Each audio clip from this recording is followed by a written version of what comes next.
ಉಗ್ರ ಭಾಷಣ ವಿಶೇಷ ಕಾರ್ಯಕ್ರಮಕ್ಕೆ ಮತ್ತೊಮ್ಮೆ ತಮಗೆಲ್ಲ ಸ್ವಾಗತ. ನಮ್ಮ ಜೊತೆಗಿದ್ದಾರೆ ಬೇಲಿ ಮಠದ ಶ್ರೀಗಳು ವಿಕ್ರಮ್ ಅಂಥೋಣಿ, ಶಫೀವುಲ್ಲಾ ಸಾಹೇಬ್, ಪ್ರತಾಪ್ ಸಿಂಹ, ಸೂರ್ಯನಾರಾಯಣ್, ಮತ್ತು ಮೈಸೂರಿನಿಂದ ಶಫೀಕ್ ಅಹಮದ್, ಮತ್ತು ಹುಬ್ಬಳ್ಳಿಯಿಂದ ಪ್ರಮೋದ್ ಮುತಾಲಿಕ್ ಅವರು ನಮ್ಮ ಜೊತೆಗಿದ್ದಾರೆ. ಇಲ್ಲಿ ತನಕ ಸಾಕಷ್ಟು ಮಾತಾಡಿದ್ದೀವಿ. ಬನ್ನಿ, ಮೈಸೂರಿನಲ್ಲಿದ್ದಾರೆ ಶಫೀಕ್ ಅಹಮದ್. ಏನು ಹೇಳ್ತಾರೆ ಕಣ ಶಫೀಕ್?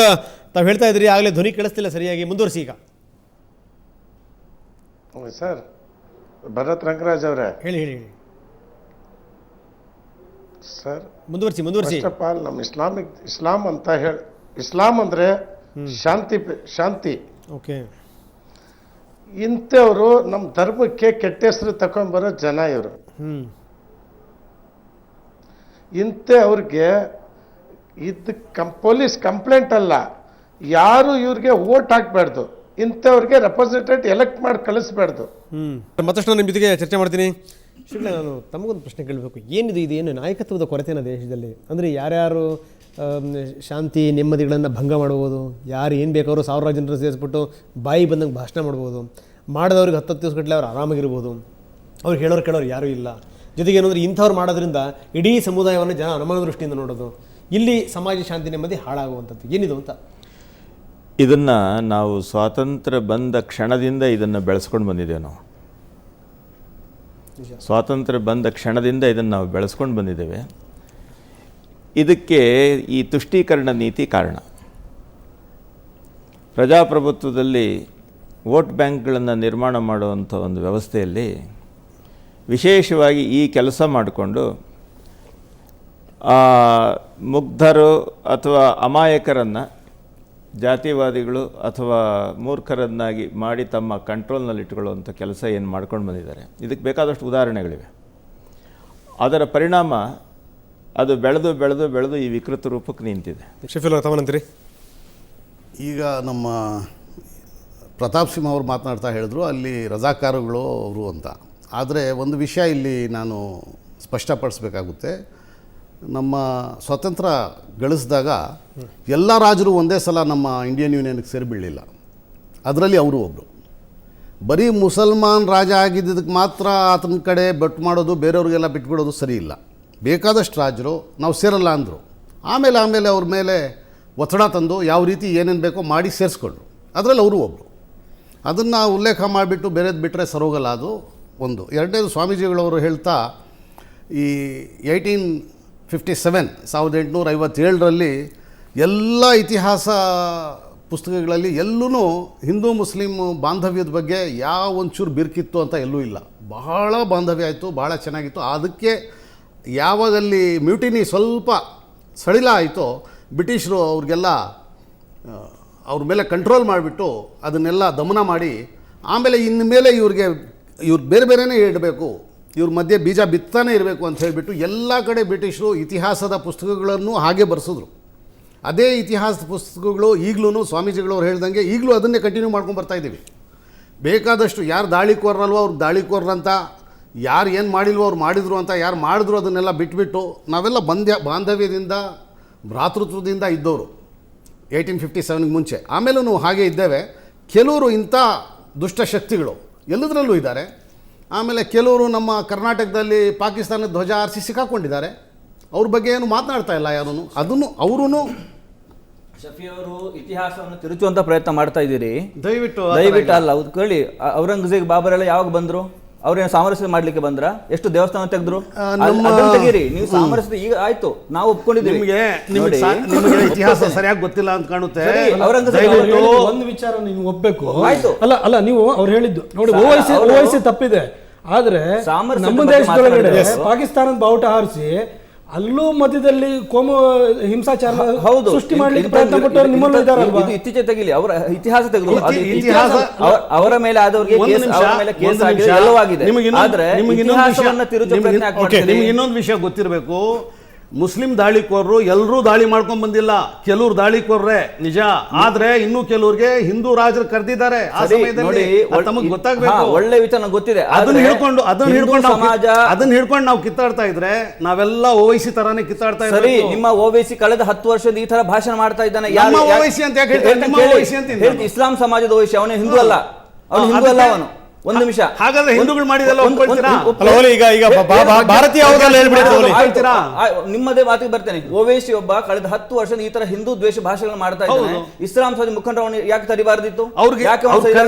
ಹೇಳಿದ್ದಾರೆ. ಇದು ಕೇಳಿ ಇಲ್ಲಿ ಪಾಕಿಸ್ತಾನ ಧ್ವಜ ಹಾರಿಸಿದ್ರಲ್ಲ, ಅವ್ರು ಮಾಡ್ಕೊಂಡ್ ಬರ್ತಾ ಇದಾರಲ್ಲ 20 ವರ್ಷದಿಂದ. ಅವ್ರಿಗೇನು ಹೇಳಿದ್ದೀರಾ ನೀವು? ಎಲ್ಲಿ ಪಾಕ್ 20 ಧ್ವಜ ಹಾಕೊಂಡು ಬಂದಿದ್ದಾರೆ? ಅದೊಂದು ಎಲ್ಲಿ ಧ್ವಜ ಹಾಕಿದ್ದಾರೆ? ಆಮೇಲೆ ಮೊನ್ನೆ ಯಾರು ಹಾಕಿದ್ದಾರೆ ಅವರ ಮೇಲೆ ಕೇಸ್ ಆಗಿದೆ. ಅವ್ರ ಅದನ್ನ ಬಿಡಿ. ಅವ್ರ ನೀವು ಭಾಷೆ ಪುನಃ ಅದನ್ನೇ ಮಾತಾಡಬೇಡಿ. ಆದ್ರೆ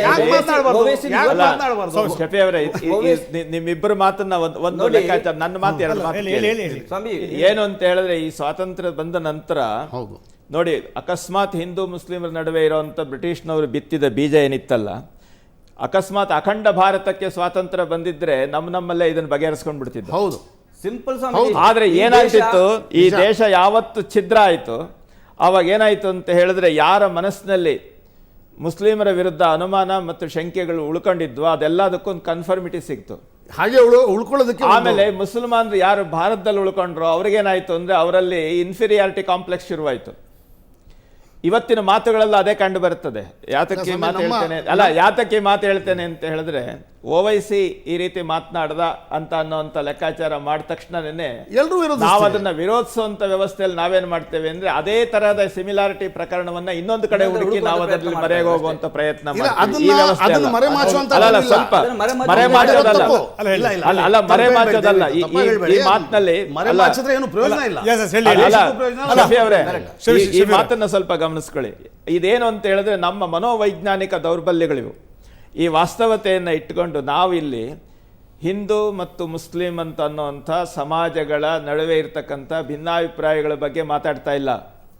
ಆದರೆ ಈ ದ್ವೇಷಿಗಳು, ವಿದ್ವೇಷಿಗಳು ನಮ್ಮನ್ನ ರಕ್ಷಣೆಯಾಗಿ ಯಾವ ರೀತಿ ಉಪಯೋಗಿಸ್ಕೊಂಡಿದ್ದಾರೆ ಅಂತ ಅನ್ನುವಂಥ ವಾಸ್ತವತೆಯನ್ನು ಅರಿಯುವ ಪ್ರಯತ್ನ ನಾವು ಮಾಡಬೇಕಾಗಿದೆ. ಆದ್ರೆ ಅದರಲ್ಲಿ ಅರ್ಧ ಬಿಟ್ಟು ಅರ್ಧ ಮಾತನಾಡಿದ್ರೆ ಅಲ್ಲ, ಒಂದು ಹೇಳ್ತೀನಿ. ಇನ್ನೊಂದು ಶಫಿ ಅವರೇ, ನಾನು ಇನ್ನೊಂದು ಹೇಳ್ತೀನಿ. ಅರ್ಧ ಬಿಟ್ಟು ಅರ್ಧ ಇಟ್ಕೊಳೋದು ಅಂತ ಅನ್ನೋಂಥ ಪ್ರಶ್ನೆ ಬೇಕಾಗಿಲ್ಲ. ಯಾವಾಗ ಅರ್ಧ ಶುದ್ಧಿ ಆಗ್ತದೆ ಆವಾಗ ಇನ್ನೊಂದು ಅರ್ಧ ಶುದ್ಧಿ ಆಗ್ಲೇಬೇಕಾಗ್ತದೆ. ಈ ದೃಷ್ಟಿಯಿಂದ ನಾವು ಆಲೋಚನೆ ಮಾಡಿಕೊಂಡು ಪರಸ್ಪರ ಭಿನ್ನಾಭಿಪ್ರಾಯ ಬಿಟ್ಟು ನಾವು ವ್ಯವಹಾರ ಮಾಡೋಣ. ಇವರು ರಜಾಕರ್ಸ್ ಆರ್ಮಿ ಬಗ್ಗೆ ಮಾತ್ರ ಮಾತಾಡದೆ ಬೇರೆ ಹಿಂದೂ ರಾಜರು ಕೂಡ ಅದಕ್ಕೆ ಅಪೋಸ್ ಮಾಡಿದ್ರು ಅಂತ ಹೇಳಿದ್ರು. ಖಂಡಿತ ಮಾಡಿದ್ರು. ಆದರೆ ಯಾರೂ ಕೂಡ ಇಂಡಿಯನ್ ಆರ್ಮಿ ಅಗೇನ್ಸ್ಟ್ ವಾರ್ ಮಾಡಲಿಲ್ಲ. ಎಲ್ಲರೂ ಒತ್ತಡ ತಂತ್ರ ಹಾಕಿ ಬಗ್ಸಿರೋ.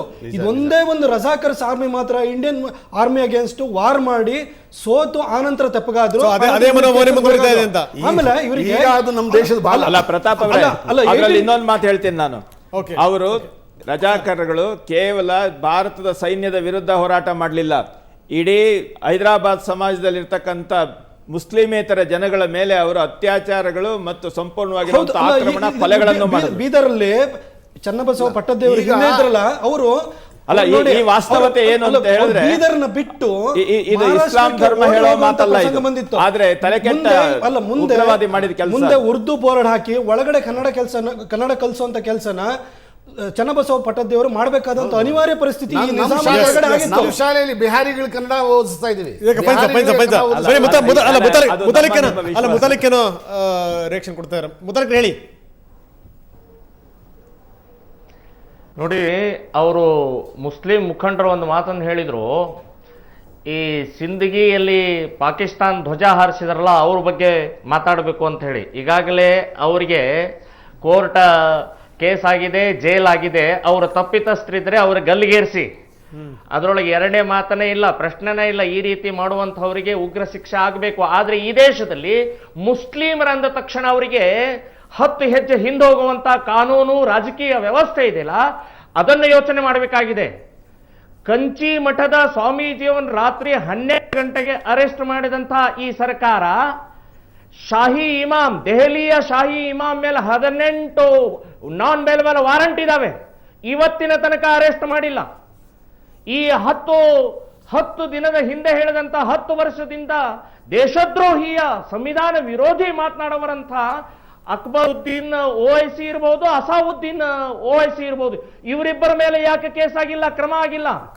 ಮುಖಂಡರಿಗೆ ನಾನು ಕೇಳ್ತಾ ಇದ್ದೀನಿ, ನೀವು ಬೇರೆ ಬೇರೆಯವರ ಮೇಲೆ ಫತ್ವಾ ಹೊಡಿಸುವಂತವ್ರು, ಇವರಿಬ್ಬರ ಮೇಲೆ ಯಾಕೆ ಫತ್ವಾ ಹೊಡಿಸೋದಿಲ್ಲ? ನೀವು ದೇಶದ್ರೋಹಿಗಳು, ಇವ್ರ ಮೇಲೆ ಫತ್ವಾ ಹೊಡಿಸಿ ನಿಮ್ಮ ಪ್ರಾಮಾಣಿಕತೆಯನ್ನು ಇಲ್ಲಿ ಸಿದ್ಧಪಡ ತೋರಿಸಿ. ಅಲ್ಲ, ನಿಮ್ಮ ಹೈದರಾಬಾದಲ್ಲೇ ನೀವೇ ಒಂದು ಯೋಚನೆ ಮಾಡಿ. ಇದು ಯಾರು ಸಾನಿಯಾ ಮಿರ್ಜಾ ಸ್ಕರ್ಟ್ ಹಾಕ್ತಾರೆ ಅಂತ ಹೇಳಿ ಟೆನ್ನಿಸಲ್ಲಿ ಸ್ಕರ್ಟ್ ಹಾಕಲೇಬೇಕು, ಅದು ರೂಲ್ ಕೂಡ ಇದೆ ಅಲ್ಲಿ. ನಿಮ್ಗೆ ಸ್ಕರ್ಟ್ ಹಾಕ್ದಲ್ಲೇ ಅಲ್ಲಿ ಟೆನ್ನಿಸ್ ಆಡಕ್ಕೆ ಬಿಡೋದಿಲ್ಲ. ಆ ಸ್ಕರ್ಟ್ ವಿರುದ್ಧ ಫತ್ವಾ ಹೊರಡಿಸ್ತಾರೆ. ಓವೈಸಿ ವಿರುದ್ಧ ಇವ್ರು ಯಾಕೆ ಹೊರಡಿಸಲ್ಲ ಹಾಗಾದ್ರೆ? ನಿಮ್ಗೆ ಹೆಂಗ್ ಗೊತ್ತು ಹೊರಡಿಸಿಲ್ಲ ಅಂತ? ಅಲ್ಲ ನೀವು ತೋರಿಸಿ ನಿಮ್ಮ ಹತ್ರ ಹೊರಡಿಸಿದ್ದಾರೆ ದಾಖಲೆ ಇದ್ರೆ ತೋರಿಸ್ತಾನೆ. ಈಗ ರೆಡಿಯಾಗಿ ಬಂದಿಲ್ಲ, ಒಂದು ವಿಷಯ ಹೇಳ್ತಾರೆ. ಅಲ್ಲ ತೋರಿಸ್ತೀನಿ ಇವರು ಹೊರಡಿಸಿರೋದಕ್ಕೆ. ಪ್ರತಾಪ್ ಸಿಂಹ ಅವರೇ, ಈಗ ಸುವರ್ಣ ವಾಹಿನಿ ಬೇಕಾದಷ್ಟು ಮುಸ್ಲಿಮ್ಸ್ ವಾಚ್ ಮಾಡ್ತಾ ಇದ್ದಾರೆ, ಎಲ್ಲರೂ ನೋಡ್ತಾ ಇದ್ದಾರೆ. ಇಂಥದ್ರಲ್ಲಿ ಒಬ್ಬ ಮುಸ್ಲಿಂ ಮುಖಂಡ ಅಂತ ಇಲ್ಲಿ ಬಂದ್ಬಿಟ್ಟು ನಾನು ಅದ್ರ ವಿರುದ್ಧವಾಗಿ ಮಾತನಾಡಿದ ಮೇಲೆ ಅದು ಅಷ್ಟು ಜವಾಬ್ದಾರಿಯಿಂದ ಮಾತನಾಡ್ತಿದ್ರೆ ಜನ ನನಗೆ ಸುಮ್ಮನೆ ಬಿಡ್ತಾರಾ? ಅಲ್ಲ ನೀವು ಮಾತಾಡಿ, ಅಲ್ಲ ಕೇಳಿ, ಆಧಾರ ತರ್ತೇನೆ, ಡೆಫಿನೆಟ್ ಆಗಿ ತೋರಿಸ್ತೇನೆ. ಯಾಕಂದ್ರೆ ಬರೀ ನಮ್ಮ ಈ ಟೆರರಿಸಂ ವಿರುದ್ಧ ಜಮೀಯತುಲ್ ಉಲಮಾಯೆ ಹಿಂದ್ ಅಂತ ಹೇಳಿಬಿಟ್ಟು ಒಂದು ದೊಡ್ಡ ಸಂಸ್ಥೆ ಇದೆ. 1919 ಸ್ಥಾಪನೆ ಆಗಿದ್ದು. ಅದು ಸ್ವಾತಂತ್ರ್ಯ ಹೋರಾಟದಲ್ಲಿ ಭಾಗವಹಿಸಿದೆ. ನಮ್ಮ ದೇಶ ವಿಭಜನೆ ಆಗಬಾರ್ದು ಅಂತ ಹೋರಾಟ ನಡೆಸಿದೆ. ಆ ಒಂದು ಸಂಸ್ಥೆ ಈಗ ಸುಮಾರು 41 ಕಡೆ ಭಾರತದಲ್ಲಿ ಟೆರರಿಸಂ ವಿರುದ್ಧವಾಗಿ ಹೋರಾಟ ನಡೆಸಿದೆ. ಅದು ನಮ್ಮ ಪ್ರತಾಪ್ ಸಿಂಹ ಅವರವರೆಗೂ ರೀಚ್ ಆಗಿಲ್ಲ. ಅಲ್ಲ ಖಂಡಿತ ಅಲ್ಲ, ನಿಮಗೆ ನನಗೆ ರೀಚ್ ಆಗಿದೆ. ಅಲ್ಲ ಇವರಿಗೆ ಇನ್ನೊಂದು ವಿಚಾರ ಹೇಳ್ತೀನಿ. ಇಲ್ಲ ಇದು ಇನ್ನೊಂದು ವಿಚಾರ ನಿಮ್ಗೆ ಹೇಳ್ತೀನಿ. ಫತ್ವಾ ಅಂತ ಇದ್ರ ವಿರುದ್ಧನೂ ಫತ್ವಾ ಇದ್ದೇ ಇರುತ್ತೆ. ನಾನು ತೋರಿಸಿ. ಅಲ್ಲ ನೀವು ನಾವು ಹೇಳ್ತಾ ಇರೋದು ಅಕ್ಬರುದ್ದೀನ್ ಓವೈಸಿ ವಿರುದ್ಧ ಫತ್ವಾ ಹೊರಡಿಸಿದ್ರೆ ಡೆಫಿನೆಟ್ ಆಗಿ ನೀವು ತೋರಿಸ್ಬಿಟ್ಟು ಮಾತಾಡಿ. ಅಲ್ಲ ನೀವು ಹೇಳ್ತೀನಿ ಮಾಡಿರೋ ಒಂದು ದೊಡ್ಡ ವಿರುದ್ಧ ನಾವು ಕುಂತಿದ್ದೇವೆ. ಓಕೆ ಶಫೀಲ್ ಅವರೇ, ಮತ್ತಷ್ಟು ನಾನು ನಿಮ್ಮ ಜೊತೆಗೆ ಚರ್ಚೆ ಮಾಡ್ತೀನಿ. ಇಂಥ ಹೇಳಿಕೆಗಳೇನಿದೆ ಅದು ಕೇವಲ ಮುಸ್ಲಿಮರು ಮಾತ್ರ ಅಲ್ಲ, ಹಿಂದೂಗಳಲ್ಲ, ಭಾರತೀಯರು ಅನ್ನುವಂಥವ್ರು ಯಾರ್ಯಾರಿದ್ದಾರೆ ಅವರೆಲ್ಲರೂ ಕೂಡ ವಿರೋಧಿಸಲೇಬೇಕು, ಇಂಥವ್ರನ್ನ ದೂರ ಇಡಲೇಬೇಕು. ಒಂದು ಸಣ್ಣ ವಿರಾಮ ತಗೊಳ್ಳೋಣ. ವಿರಾಮದ ನಂತರ ಮತ್ತಷ್ಟು ಚರ್ಚೆ ಮಾಡೋಣ.